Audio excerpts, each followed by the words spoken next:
राम मंदिर आजाद भारत की वो जीत जिसका सपना हर हिंदू ने देखा था।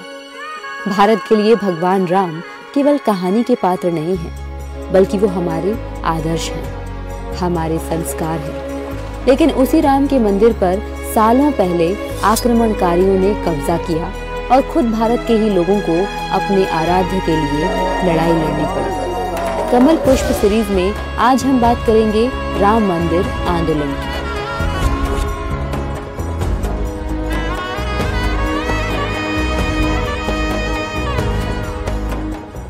कमल पुष्प सीरीज है उन्हीं हजारों लोगों की जिनका नाम भी शायद किसी ने नहीं सुना होगा, लेकिन जिनके सहयोग, समर्पण और संस्कार ने देश की दिशा और राजनीति को नई राह दिखाई। ये कहानियां हैं उन्हीं गुमनाम हीरोज की, उन्हीं कमल पुष्पों की जिनकी महक से पूरा देश कुसुमित है।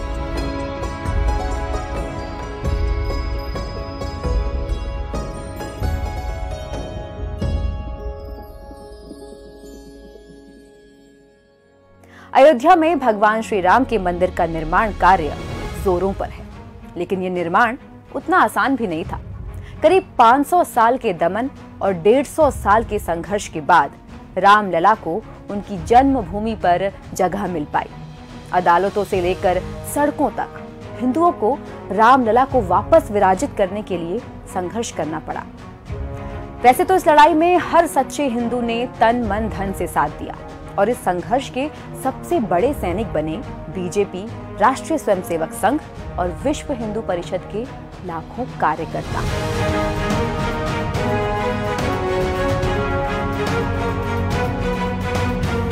सन 1523 में मुगल काल में अयोध्या में राम मंदिर तोड़ के मस्जिद बना दी गई। तब से ही राम भक्त कोशिश में थे कि जन्मभूमि पर राम मंदिर फिर से बन पाए। 500 साल पुराना ये संघर्ष जारी था।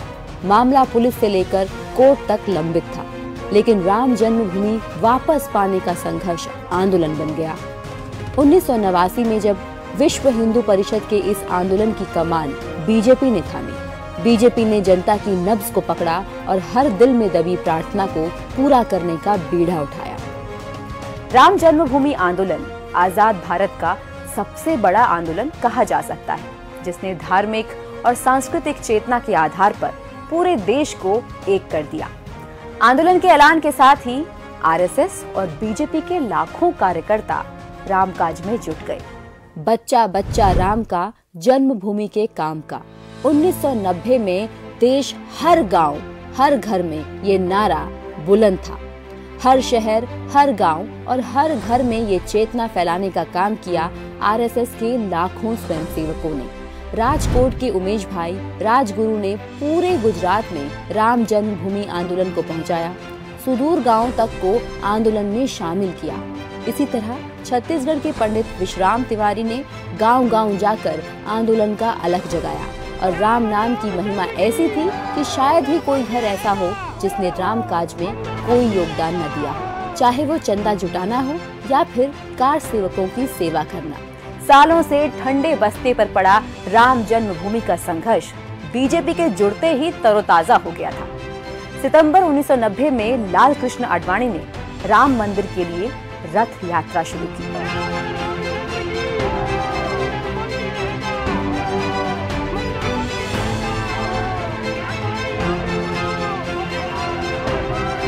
पच्चीस सितंबर 1990 में सोमनाथ से शुरू हुई रथ यात्रा को एक महीने में पूरा देश घूमकर अयोध्या पहुंचना था।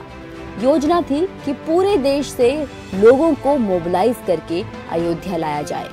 मध्य प्रदेश के छोटे से गांव गंजवा सौदा के शील चंद जैन 300 किलोमीटर की पैदल यात्रा करके अयोध्या पहुंचे। आंदोलन को देश भर में समर्थन मिल रहा था।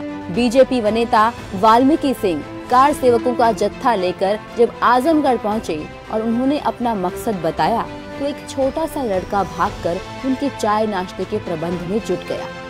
उसने कहा कि ये राम जन्मभूमि के लिए मेरा छोटा सा योगदान है।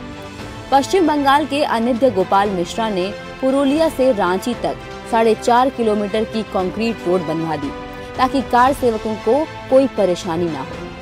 इस आंदोलन में हिस्सा लेने के लिए पूरा देश एक साथ खड़ा हो गया था। ये एक तरह से हर हिंदू के मन में सालों से दबी इच्छा का शक्ति प्रदर्शन था।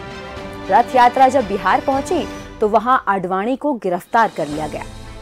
लोग अयोध्या तक ना पहुंच पाए, इसके लिए बीच रास्ते में ही जगह जगह गिरफ्तारियां हुई और कार सेवकों को जेल में बंद रहना पड़ा।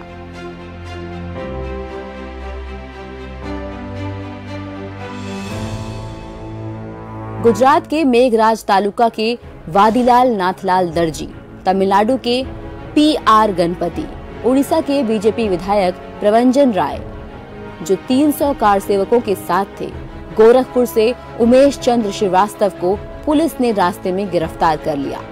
बीजेपी अनुसूचित जनजाति मोर्चा के अध्यक्ष देवरिया के Ramdhani Gond with wife, BJP अनुसूचित जाति मोर्चा के वाइस प्रेसिडेंट और गंगानगर से दलित नेता चुन्नी लाल रतवाया, OBC मोर्चा के सदस्य भरत लाल कुशवाहा और ऐसे जाने कितने ही कार्यकर्ताओं को पुलिस ने रास्ते में गिरफ्तार कर लिया। लेकिन ये गिरफ्तारियां भी इन कार सेवकों का हौसला नहीं तोड़ पाई। अलग अलग जत्थों में करीब 11 लाख कार सेवक अयोध्या पहुंच चुके थे, जिसमें बीजेपी और विश्व हिंदू परिषद के बड़े नेता विनय कटियार, उमा भारती, अशोक सिंघल से लेकर साधु संत भी शामिल थे। बाबरी मस्जिद के इलाके में कर्फ्यू लगा दिया गया था।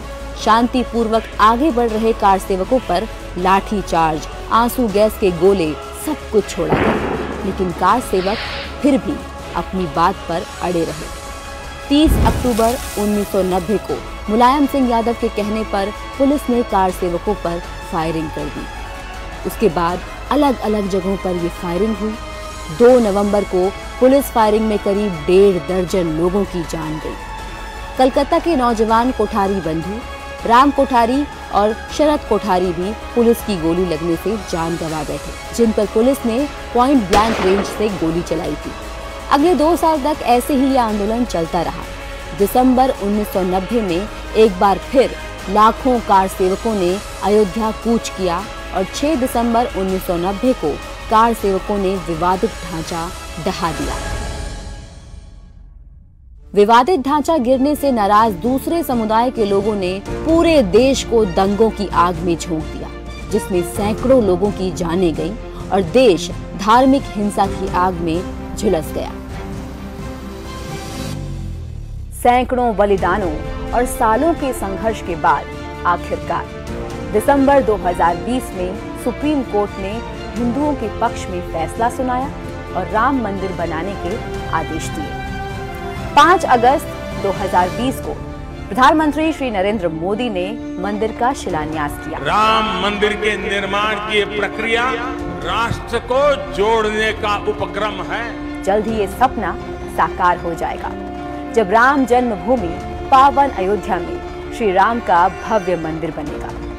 उस मंदिर की नींव के पत्थरों पर खुदा है उन हजारों कमल पुष्पों का नाम, जिनके साहस, समर्पण और संस्कारों की बदौलत ये दिन आ पाया है। ये महोत्सव है विश्वास को विद्यमान से जोड़ने, नर को नारायण से जोड़ने, लोक को आस्था से जोड़ने, वर्तमान को अतीत से जोड़ने का और स्व को संस्कार से जोड़ने का।